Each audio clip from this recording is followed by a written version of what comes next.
Hey everybody, it's Chris. Sorry, slightly late. I had to get a. This is a. What is this? You can see it right there. That's a grande iced pumpkin spice latte. That's 350 calories of goodness. I hope everyone is well. Uh, I am good. My shirt matches my glasses. I just realized that. That's weird, but okay. Quick question. I got my hair cut.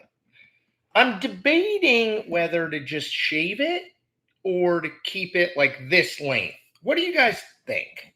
Do you like? Is it?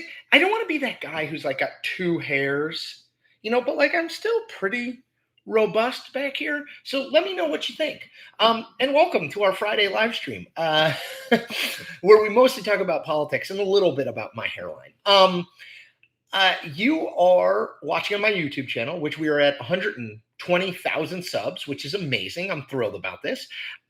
You can do a bunch of different things to support. So you can literally just hit subscribe. That would be great, and that would make me happy.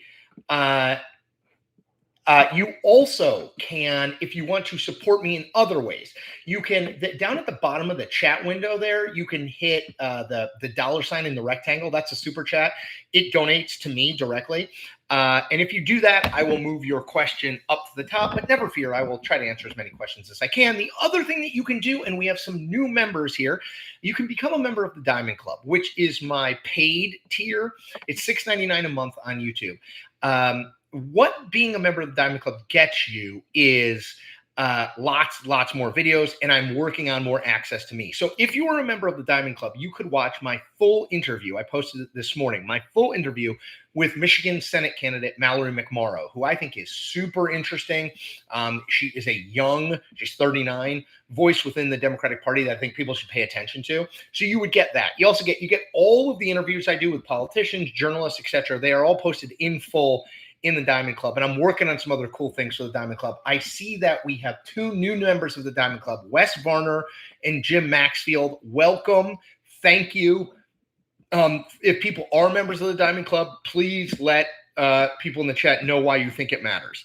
So, all right, let's get started. Let's answer some questions. Dan W. Dan is a new Diamond Club member and making a donation. Dan, you are the man. Dan says, new Diamond Club member to settle my Texas A&M bet. I invest in Chris because just for the record, so Dan knows, basically we bet that if Texas A&M beat Notre Dame, he would join the Diamond Club, and if Notre Dame beat Texas A&M, I think I would do a call with Dan, like a Zoom call, but I won. Dan says, I invest in Chris because he challenges my bias and forces me to think about issues from different points of view. He helps me be smarter and more open-minded. Dude, that is incredible. Talk about making my day. Dan, that is incredibly kind. And thank you for making good on your bet. Texas A&M 41, Notre Dame 40. They scored with 11 seconds left on fourth down. Sam, still a Cillizza fan. Hey, Chris, thoughts on Hochul endorsing Mamdani while every other New York Democrat refuses to do so? Sam, Hochul's problem right now isn't a primary, right? Antonio Delgado, who used to be a member of Congress and is now the lieutenant governor, is running against her. So what she needs to do is shore up the left, right? The most sort of reliable primary voters. And I think endorsing Mamdani does that at some level. Maybe she hopes Mamdani will endorse her. So I think it's more about politics for her than it is about some belief system. Here's the thing, I think, in general.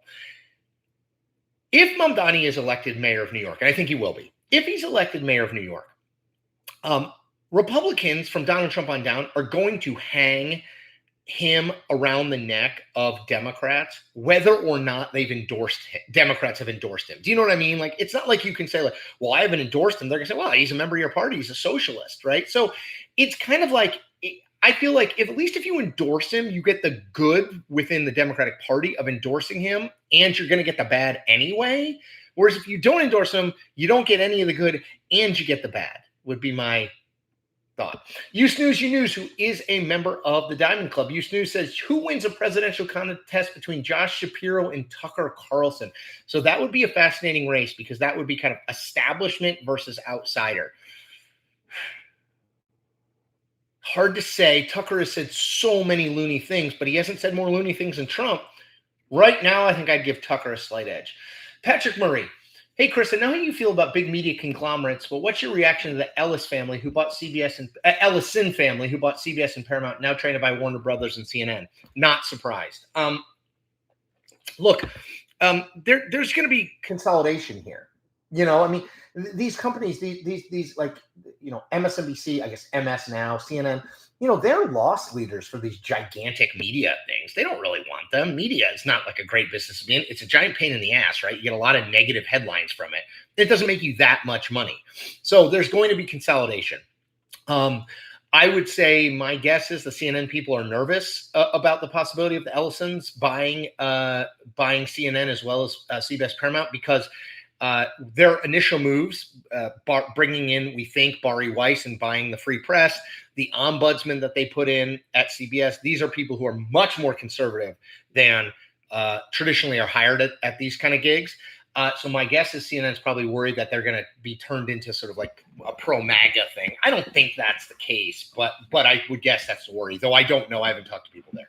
Brendan Fleming. Brendan, as always, thank you for your donation. Really appreciate it. Brendan says, hey, Chris, I've tried to stay balanced with the fears of democracy eroding and not get caught up in hyperbole, but a lot of things recently have gotten me concerned. Kimmel situation, gerrymandering, etc. Am I overreacting? I mean, look, Brendan, as you know, a lot of people think I'm underreacting. So I'm not here to say that your reacting is proper or appropriate and mine isn't, or vice versa. Let me just talk. I've talked a lot about the redistricting and the gerrymandering. Let me just talk a little bit more about Kimmel. So I think that in the past, right, let's say that you're Disney, you're Bob Iger, the head of Disney. Let's say Joe Biden is president. And let's just say that you have this deal in place for ESPN, one of your companies, for ESPN to buy a big chunk of the media assets of the NFL, which is exactly the case now. So exactly the same case, but Joe Biden is president. I would say that if you're Bob Iger, you probably think to yourself, okay, if Joe Biden really doesn't like this guy, I've gotten word that Joe Biden doesn't like this guy, this host, and he's not doing great in ratings. Like, maybe it makes sense, you sacrifice Kimmel for the broader project. The difference is Biden would never come out and say that. Biden's FCC commissioner would never come out and basically say, like, they better do something about Kimmel or else.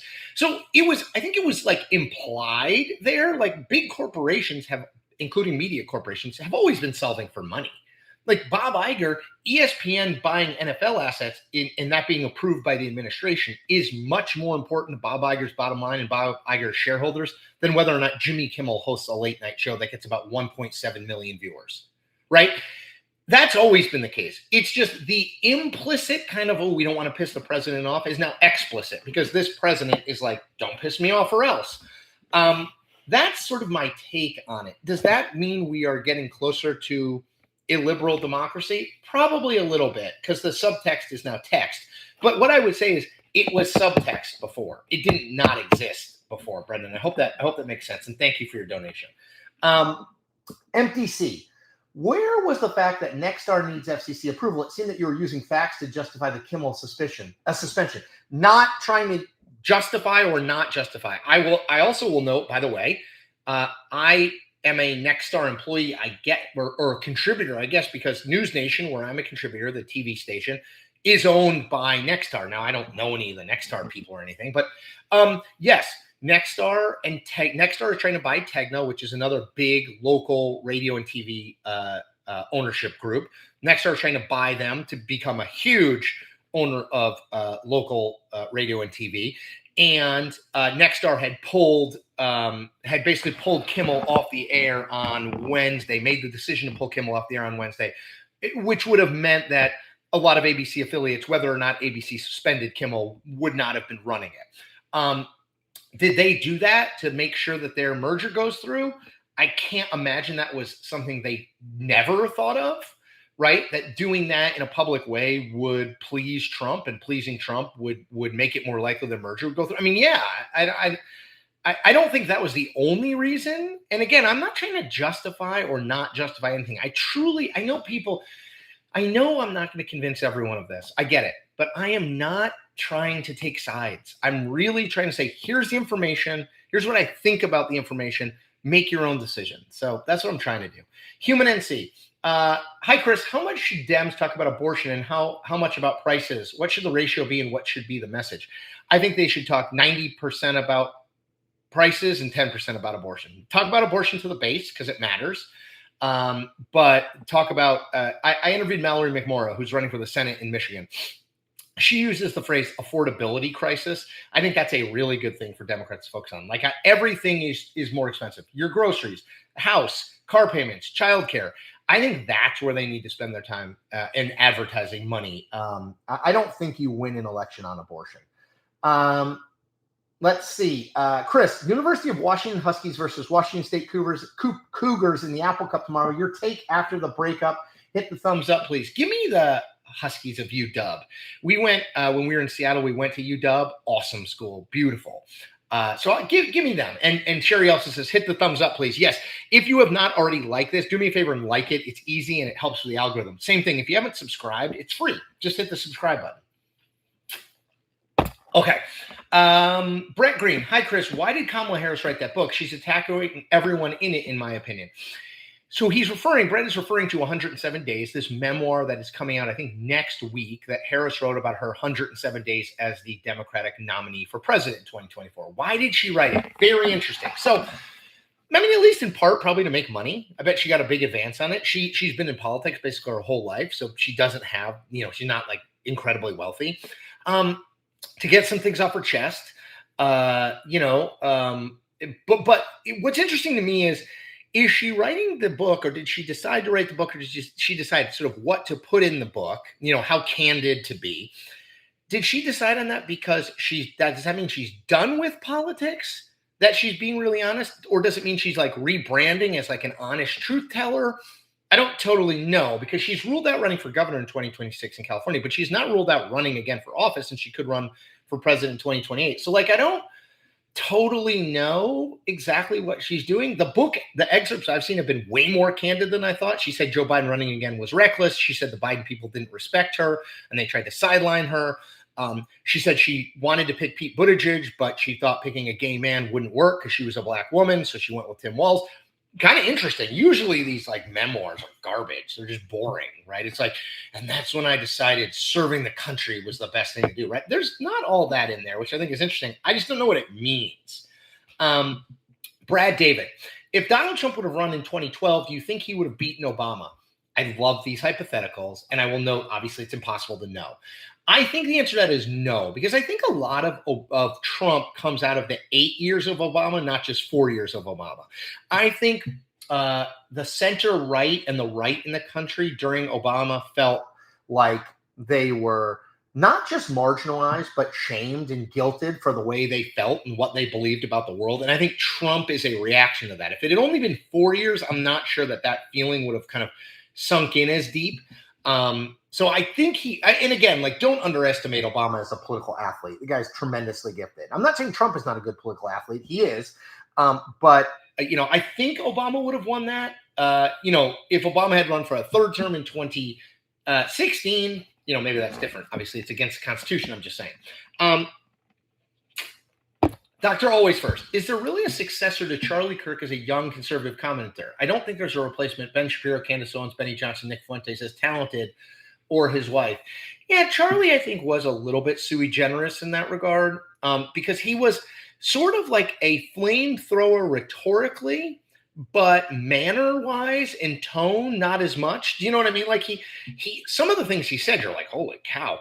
But the way that he said it, and his kind of willingness to hear what other people said, even if he obviously disagreed. I don't get that from like a Candace Owens or a Benny Johnson. Ben Shapiro is probably the closest you get to it, but Ben Shapiro is older, I think. I don't think he's in his 30s. So, John C., I have asked a few times about authoritarianism. At what point do you feel like we are there? Feels like we are sprinting toward it with everyone in a position to stop it, bending the knee. So I've responded to this on my Substack before. I think there's this desire, at least among some people, to like get me to admit that we're in an authoritarian regime. And I don't know. I don't feel that way. I still like, yes, have big media companies and establishment media bent the knee more than I thought they would? Yes. Have law firms bent the knee more than I thought they would? Yes. Has Congress bent the knee more than I thought they would? Yes. Do I think that the growth of independent media and it helps with all that? Absolutely. Like I mean, if Donald Trump says Substack is illegal and YouTube are illegal and you can't do them, yeah, then we're in an authoritarian state. Yeah. I mean, if he bans media, yes. But up until then, or he just decides to run for a third term against the Constitution, I think it's so easy to declare authoritarianism. And I just think it's dangerous to kind of throw that around, because if it actually does happen, I think there's going to be a little boy who cried wolf going on, and I don't want that to be the case. Mitchell Buck. Chris, why has Donald Trump been so generic about Charlie Kirk murder and his relationship? Do you think Trump feels betrayed because of Charlie's vocal feelings on the Epstein files? No. I think he just didn't know him all that well. Honestly, I mean, I think, remember, Trump is 79 years old. Like, his ability to understand what Charlie Kirk was building and like how he did it with social media and Instagram and TikTok, and Donald Trump doesn't get any of that stuff. Basically, Barron Trump said, this guy's a young conservative you should pay attention to. Donald Trump met Charlie Kirk. Charlie Kirk was I'm sure, very complimentary of Trump, but I don't think he knows him all that well. I think J.D. Vance actually knew him, and it's why you see a different kind of reaction with Vance versus Trump. But I think it's that. I don't think it's anything more than that. Star Marie McKenzie. I have felt no authoritarianism for the Trump administration and fully back every policy decision made so far. This is what I voted for. Well, there you go. There's a view. Let's see. I've got varying reports on my hair. So Mike Rocco says, shave it. Wes Varner, a member of the Diamond Club and therefore a quality human with great judgment, says, do it. Join the bald brotherhood. I mean, it's definitely in retreat. This is what I would look with it shaved. I don't know. I mean, that's a giant forehead. You know what I'm saying? Daniel Kent, you definitely don't have to shave it yet. Patrick Murray, bro, don't shave it. You still have so much life left in your hair. It's like Costanza. The enemy is advancing here and here. So good. Catherine Beach, your hair is just fine. Thank you. Amy Lesniak says, hey, Chris, it's my first live stream. You rock. Thank you, Amy. Welcome. Wes Varner, start with a 2-guard and work your way down. Dude, that feels pretty aggressive. Steven Zucker, hey, welcome from Germany. Hey, Steven, welcome from Germany. Thank you for watching from Germany. Trevin, you still have a few more years before it's time to shave it off. Okay. I feel like it's trending toward people saying don't shave it off yet. Brad David, I don't think you would look good bald. That's hurtful, but probably accurate. Andy Weston says, Chris is rocking a Tintin hairstyle, cute as a button. The Don CSI, hey, Chris, hello. Phyllis Russo Petito, do you think we are all rich? Everyone wants us to subscribe. This is crazy. So I do get this from time to time. So Phyllis, look, if you don't want to subscribe on YouTube, you still get 10 videos a week, 8 to 10 videos a week for free from me. So just hit subscribe. I'm giving you 8 to 10 pieces of content, 20-ish minutes each every week. So you don't have to subscribe. At the same time, and I say this all the time, this is all I do for a living. This is how I make my living. This is my job. So while I know some people don't think of this as a job in the same way you think of like being an accountant as a job, this is my job. I make content. I talk about politics. I try to write smartly and think smartly and talk smartly about politics. So you don't need to subscribe to me. You don't need to become a member of the Diamond Club. You don't need to go to my Substack and become a paid member there. But you do need to support some journalism that you like, whether that's a mainstream media outlet, whether that's a podcaster, whether that's someone like me. Because without that, it's not going to exist. And I will tell you, independent media and by that I just mean media independent of the two political parties. It's really important that it exists. So thank you. Let's see, Daniel Kent. Notre Dame A&M was a crazy game too. Crazy game. Adam Matejek or Matejek. Critics point to ratings being down for late night to justify canceling the shows, but ratings are down across all of TV. Kimmel has 20 million YouTube subs. Shouldn't digital reach matter when judging late night? Probably should.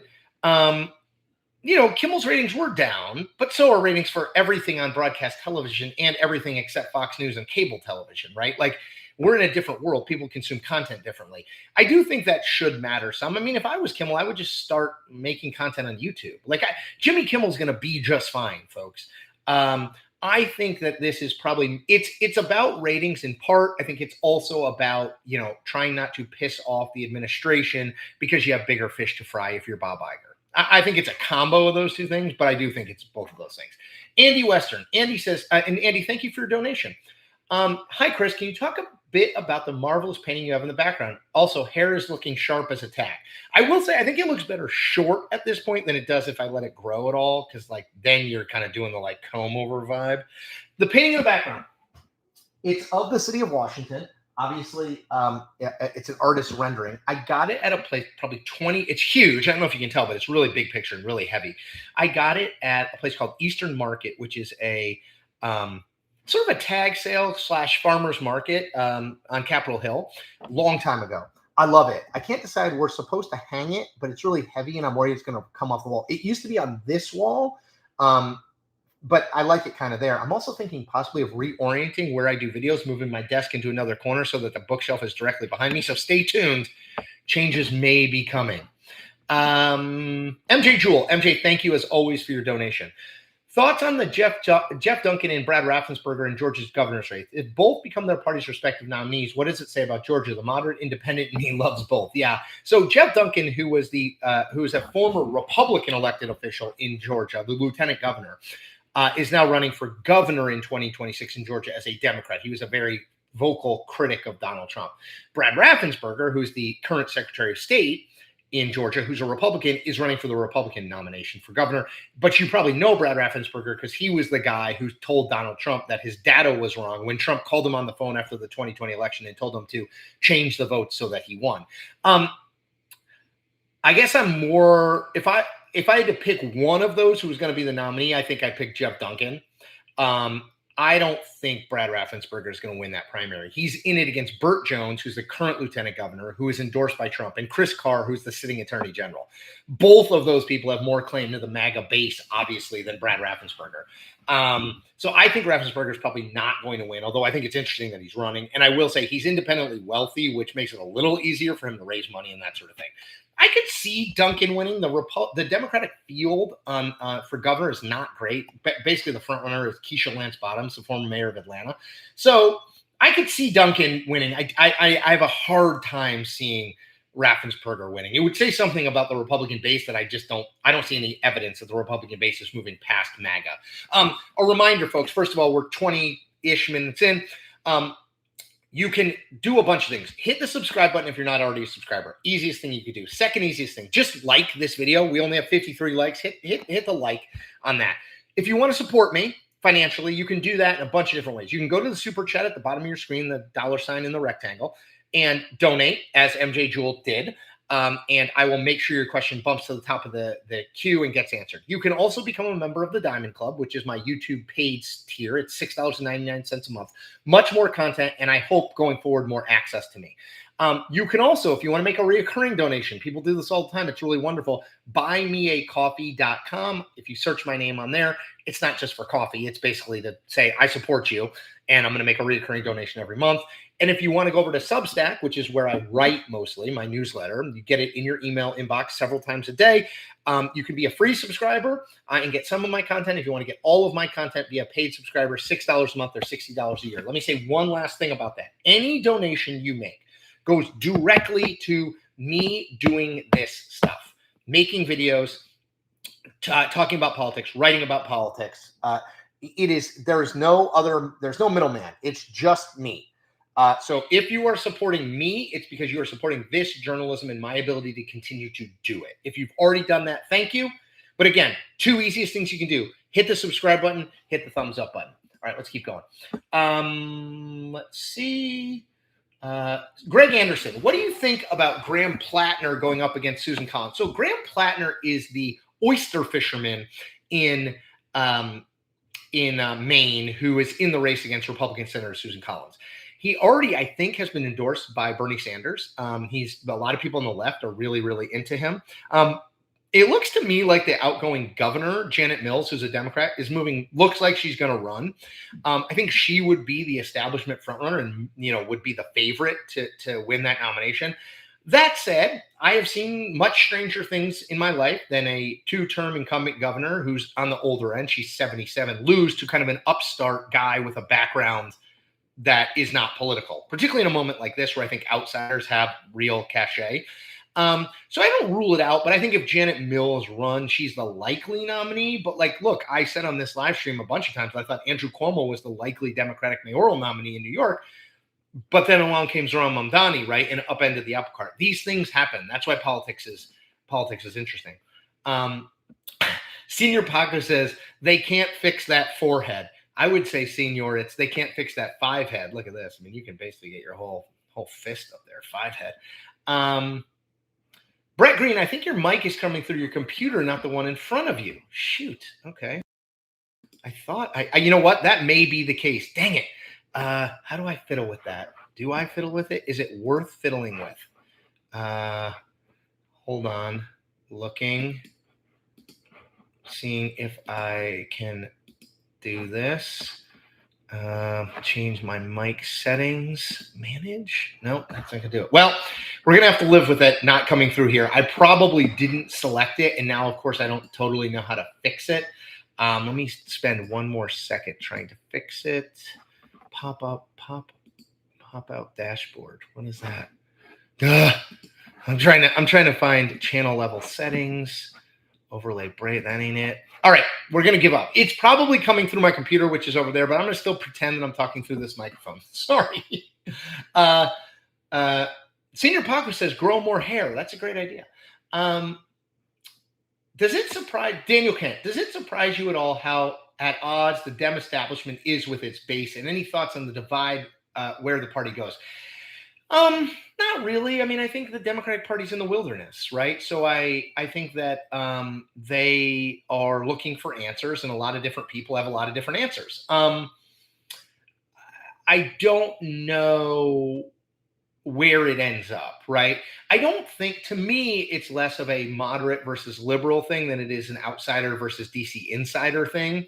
That, to me, is the real choice going forward, and I don't know where it ends up. But no, it doesn't surprise me because the reality of these situations is that the number of anytime a party's in the wilderness, like the Democrats are, out of power everywhere, they are often looking for answers that they can't necessarily find. And it's kind of, there's no leader and they're trying. So this is, I think, a pretty natural process, but it's not a comfortable one for Democrats. Mike, thank you for your donation. Mike says, was Adlai Stevenson the last Democrat to get 2 shots at the presidency, even when they had a strong showing, Gore and Clinton? Is the GOP more forgiving of losing candidates? So I'm trying to think. I think Adlai Stevenson was the last Democrat. Democrats usually throw their past nominees over the side, whereas Republicans do not. Mike, you're exactly right. Mike notes Nixon, Reagan, H.W. Bush, and Trump. I don't know why that is, but it is absolutely the case. It's one of the many reasons I am skeptical of Kamala Harris. Kamala Harris sort of coming back and winning in 2028.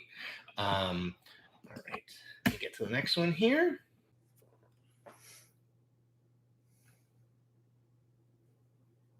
Okay, I actually did that on purpose. It's usually I don't do it on purpose, but I did that on purpose. So refresh if you can, because now I hope the mic is coming through the, yes, I fixed the mic. Yes, that's why I did it. So here we go. Sorry for that. I should have told you in advance, but I wanted to spring it on you in case it didn't work. Let's see. Let's keep going. Franz George Leopold Pagel, amazing name. FGLP is my favorite foreign named contributor here. He says, is there an old-fashioned way to join the Diamond Club? I don't know what that means. All you got to do is go to join on youtube.com/Chris Cillizza. There's a join or a membership tab.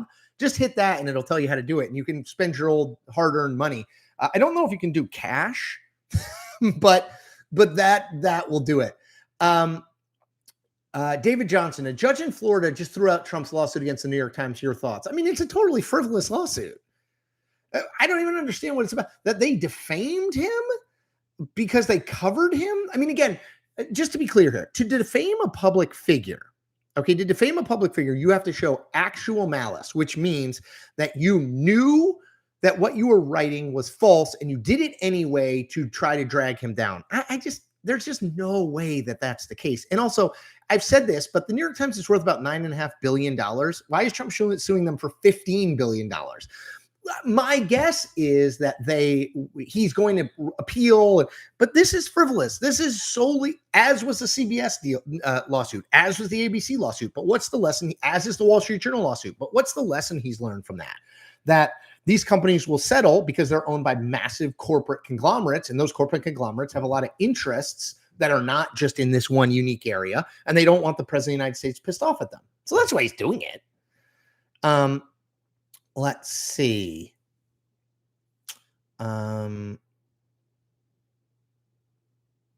Jonathan, LOL. Yeah, the Florida complaint against the New York Times was dismissed under Rule 8. Leave to the amendment for 28 days. That just gives Trump the ability to spew more nonsense. Yeah, I mean, it's not going to stop happening. Like he is litigious. He's going to continue to sue. I mean, that's what he does. We're at 200 people on live. Just hit a thumbs up for me. Jacob Kitty. Hi, Chris. Can you recommend any books? Wow, that's a broad swath. I'll give you some fiction that I've really liked. So Stephen King wrote a 3-book trilogy around a character named Bill Hodges. The first book is called Mr. Mercedes. They are not sci-fi or horror at all. They're just mystery books. Mr. Mercedes, the first one, I just finished it. I'm starting the second one. Really excited about it. So try those. Mark a lot. Do people really believe the media didn't bend a knee to every administration, maybe Trump more than others? So this is, I think, my point I was trying to make about Jimmy Kimmel earlier, Mark a lot, and I'm not sure if you heard it, but basically my point is that a lot of this stuff, and like, you don't want to piss the president off, you know, because it could hurt your bottom line for these media companies and stuff, or for companies in general, has always been subtext. It's always been there.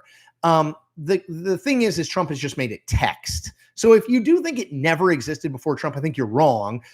Is it more problematic that he's willing to kind of voice that stuff publicly? Yeah, probably. Let's see. Chase Pace. Shaving was the best decision I've made. Chris, you have glasses, so it won't look weird. Let me just again say this. Look at that. Look at that forehead. I mean, you could play a football game on that forehead.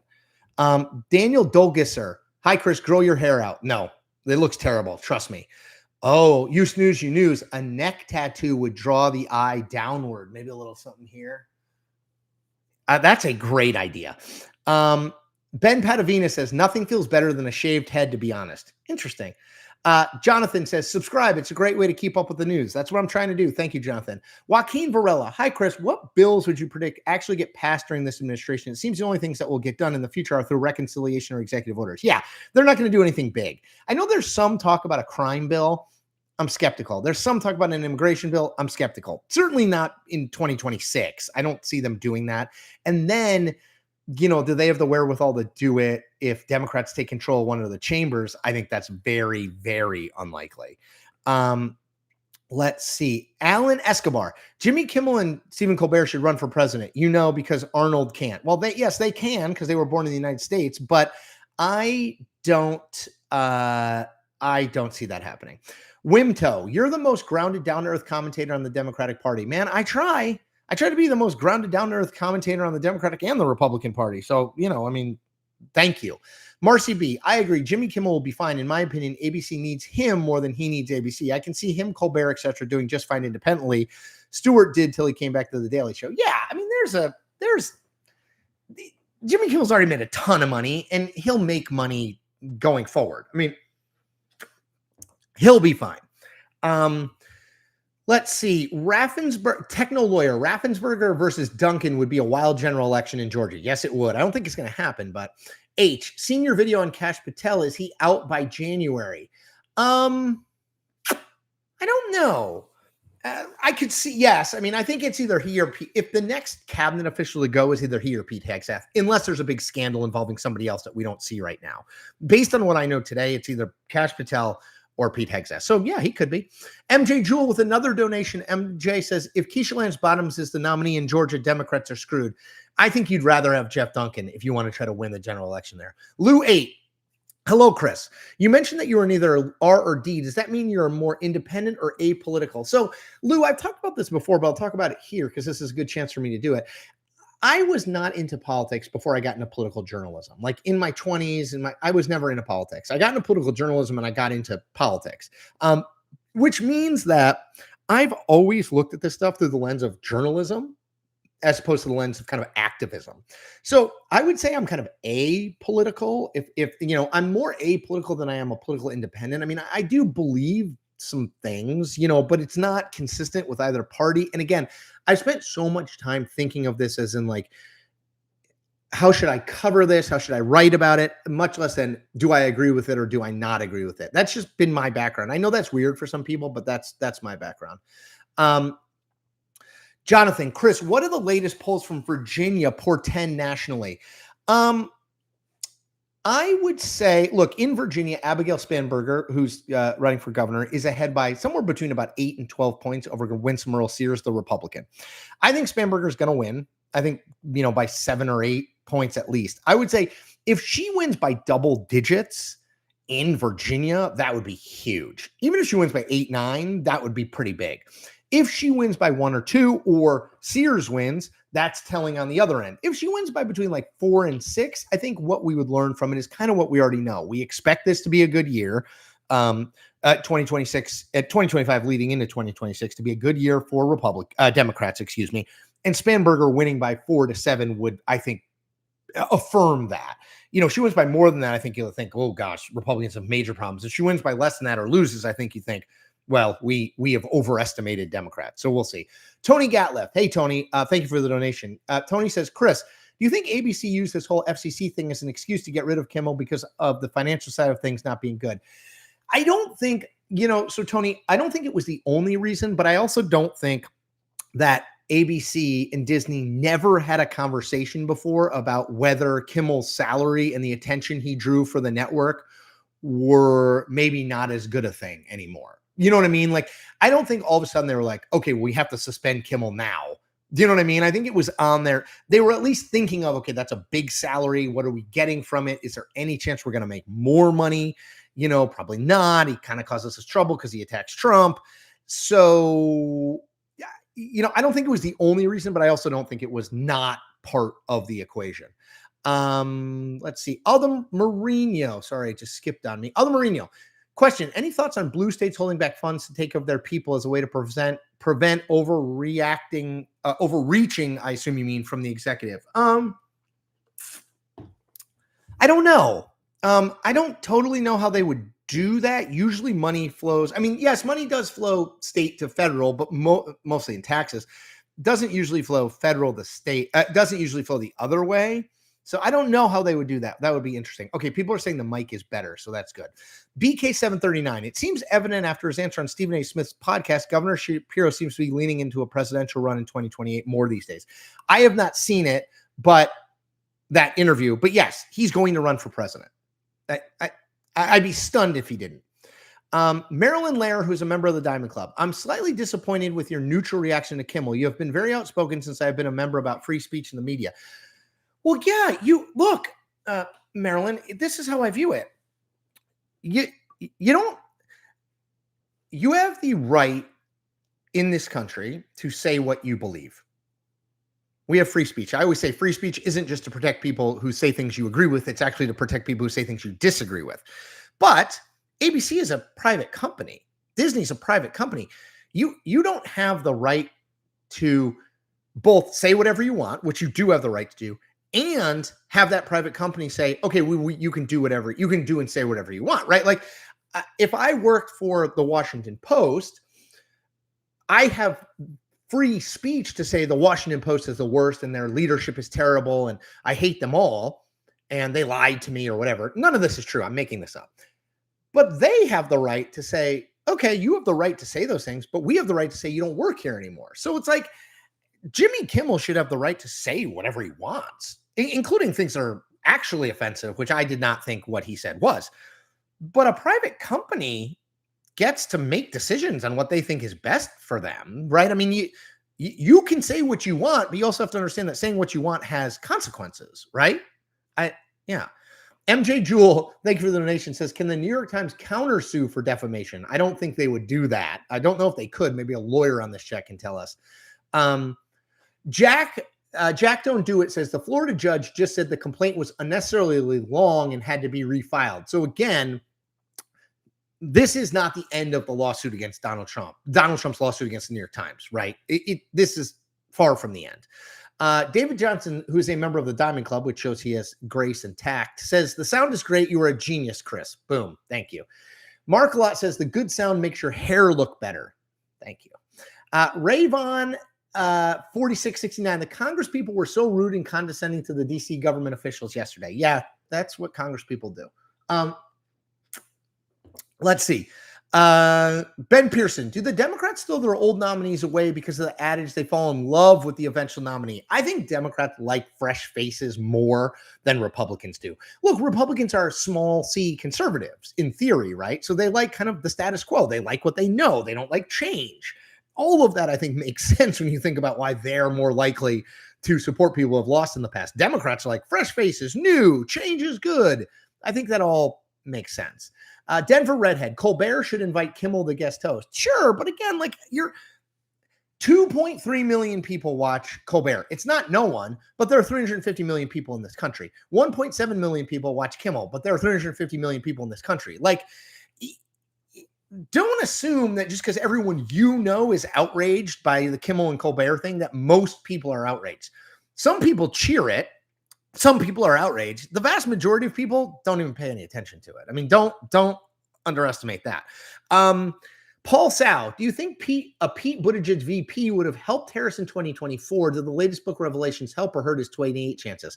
I don't think it matters to his 2028 chances, other than it does raise the kind of like the issue that people don't want to talk about, but is of course an issue everyone thinks about with Buttigieg, which is America ready to elect a gay married man?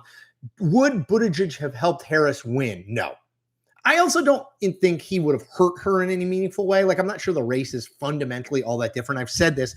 People vote for the top of the ticket. They don't vote for the second in command. They just don't. The last time the VP helped someone was 1960, which was when JFK picked Lyndon Johnson.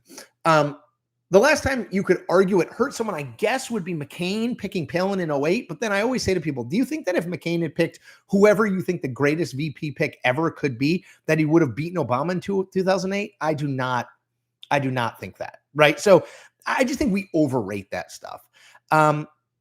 Let's see. Marcy B. Tucker Carlson had the right to say what he wanted, and Fox had the right to fire him too. Yes, this is exactly right. You absolutely have free speech, but that doesn't mean that you can say whatever if you work for someone. I mean, here's an example. YouTube.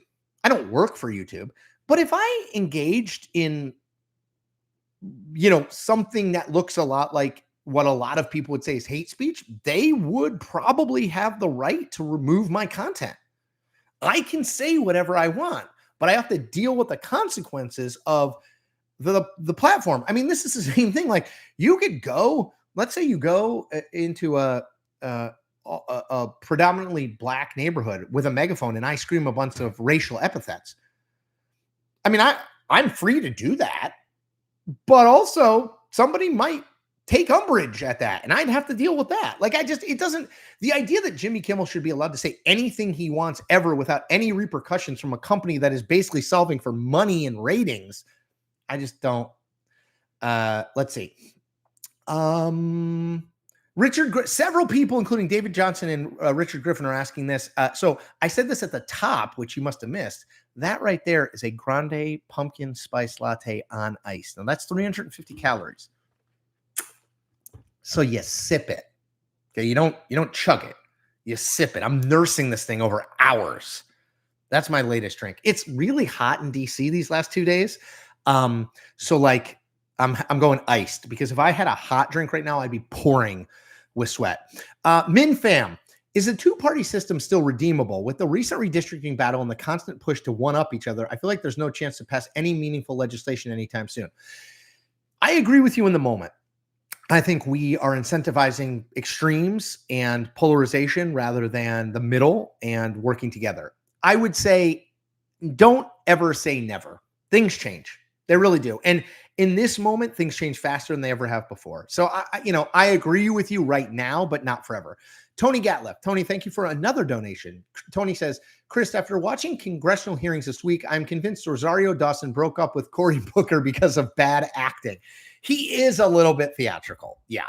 And I never know how much of that is like actually who he is, because I'm a little theatrical, but I swear to you, this is how I really am. Like if we were just talking, it's kind of annoying. I know, probably too much. I'm a little much. As my son says, you're doing too much. But I can never know how much of that's just Cory Booker and how much just like performance because he wants to get attention and he wants to run for president again. I don't know. Maxwell Finer, do you think the Trump administration will try to crack down on punish platforms like YouTube for hosting content that's very critical of them? I don't know. I don't rule anything in or out. I certainly hope not. I mean, I think that, like I said, I think that's a step towards authoritarianism. But Jeffrey W., it's not only about Kimmel, it's 100 plus people that help put the show together losing their jobs. Totally agree. KM, we've got a year until the midterms. On November 4th, the 2028 presidential campaign begins. How does any Republican begin campaigning with Donald Trump in the White House? Is this JD Vance asking this question? Marco Rubio? Yeah, that's a huge problem. And it will become an increasingly large problem because everyone who's running for president on the Republican side in 2028 wants to do so, if not with the endorsement of Trump, with kind of Trump not bad-mouthing them. And one way to get Trump to bad-mouth you is to look like you are taking the focus off of him. Yeah, it's a huge problem. Huge problem. Let me wrap up a few more. Let me just say before I wrap up, if you have not thumbs up this video, please do so. If you have not subscribed, please do so. If you want to consider being a member of the Diamond Club, hit the membership tab on my YouTube page and it'll tell you more about it. David Johnson says pumpkin latte is an excellent choice. Thank you. Daniel Kent, you seem way more authentic to me than Cory Booker, to be honest. Man, it's pretty low bar, but thank you.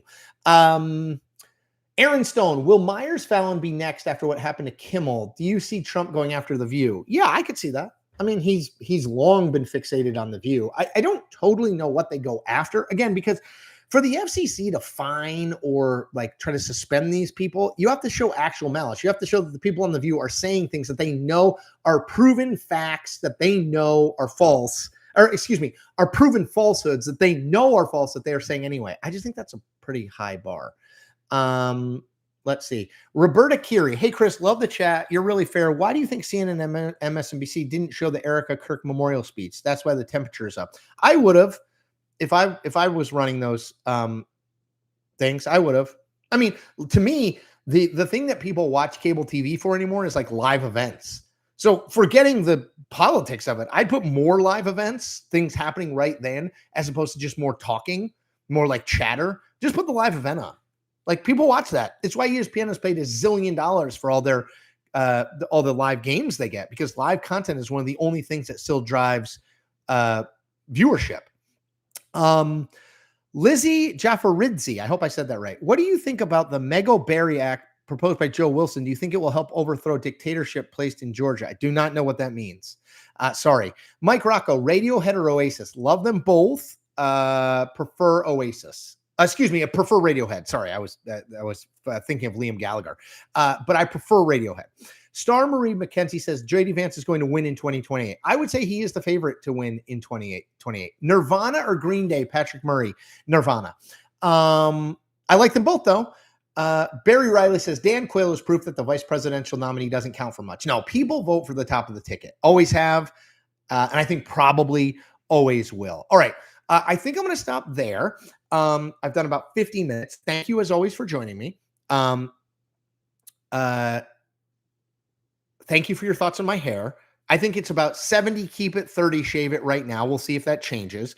If you want to subscribe, please hit that subscribe button. It's free. It helps me. It gets you free content. 8 to 10 videos a week. I don't know who else is making 8 to 10 videos a week, but I don't think there's that many people in the political space, at least.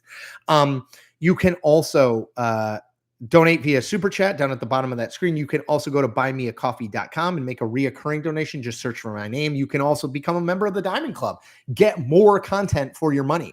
Probably 3 to 5 more videos a week, mostly my interviews with newsmakers, lawmakers, journalists, other people I think are interesting. If you're interested more in the written word, go over to my Substack. Just type my name and Substack in. It's a newsletter. You get it emailed to you 2 to 3 times a day. Some content is free. If you want all the content, you got to pay $6 a month or $60 a year. That's the end of my pitches, and I will see you next Friday. Everybody take wonderful care of themselves and each other this weekend. Remember, we always have more in common than that what divides us. Remember that. Keep that in mind, because the media and the politicians are incentivized to tell you that we have much more that divides us than unites us. Not true. Not even close. All right, everyone. Take care.